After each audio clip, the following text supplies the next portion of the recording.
Bismillahirrahmanirrahim. Assalamualaikum warahmatullahi wabarakatuh. Alhamdulillahirabbil alamin. Syukur kehadirat Allah Subhanahu wa taala. Pada kesempatan kali ini kita bisa bertemu kembali di mata pelajaran kimia. Kali ini kita akan belajar tentang tata nama senyawa. Tata nama senyawa merupakan aturan dalam pemberian nama suatu senyawa. Diharapkan dengan belajar tata nama senyawa, kita dapat menuliskan rumus kimia. Selain itu, kita juga dapat memberi nama rumus kimia. Ada istilah tak kenal maka tak sayang. Sehingga harapannya dengan belajar tata nama senyawa kimia, kita bisa menuliskan rumus kimia dan juga namanya. Seperti tadi, pengertian tata nama adalah aturan dalam pemberian nama suatu senyawa. Tata nama senyawa yang pertama adalah senyawa biner, yaitu senyawa yang terdiri dari dua jenis unsur. Yang kedua adalah senyawa ion, yaitu senyawa yang terbentuk dari kation atau ion positif dan anion, yaitu ion negatif. Yang ketiga adalah senyawa organik. Senyawa organik ini tidak menggunakan aturan tata nama, karena ini sudah umum biasa yang ada di dalam keseharian. Yang pertama adalah senyawa biner. Senyawa biner yang terbentuk dari logam dan non-logam, di mana logam hanya mempunyai satu valensi. Ini berlaku untuk logam golongan A atau golongan utama, yaitu golongan 1A, 2A, dan 3A. Ini bisa kita lihat di dalam sistem periodik unsur.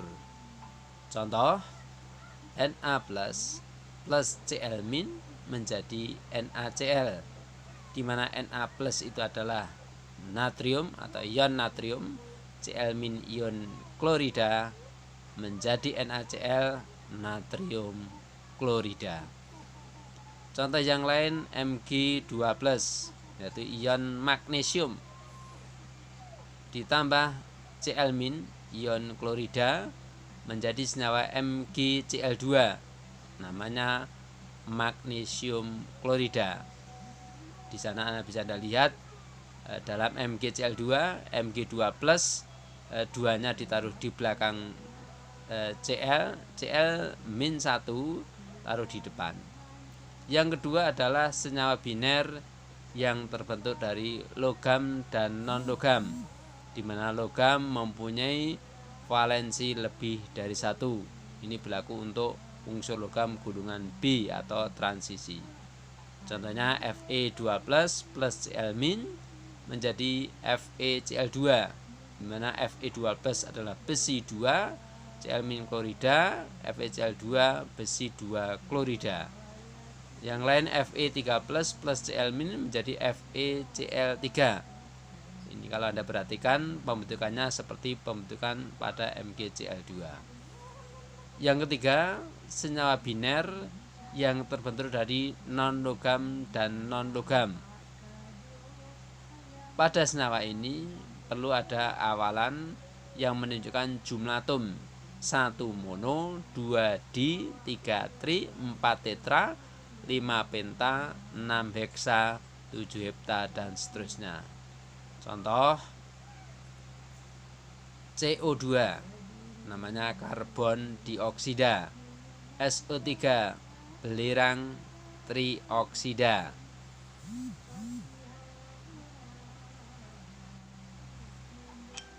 Masih contoh senyawa biner yang terbentuk antara non-logam dan non-logam, CCl4 namanya karbon tetraklorida. CS2 karbon disulfida, N2O5 dinitrogen pentaoksida, P2O7 difosfor heptaoksida. Yang keempat, tata nama yang terbentuk dari kation dan anion. Kation ion positif, anion ion negatif. Contohnya H+ itu asam plus NO3 min nitrat, HNO3 asam nitrat. Na+ itu natrium, SO4 2 min sulfat menjadi senyawa Na2SO4 namanya natrium sulfat. Sekali lagi perhatikan pembentukan senyawanya dan juga namanya.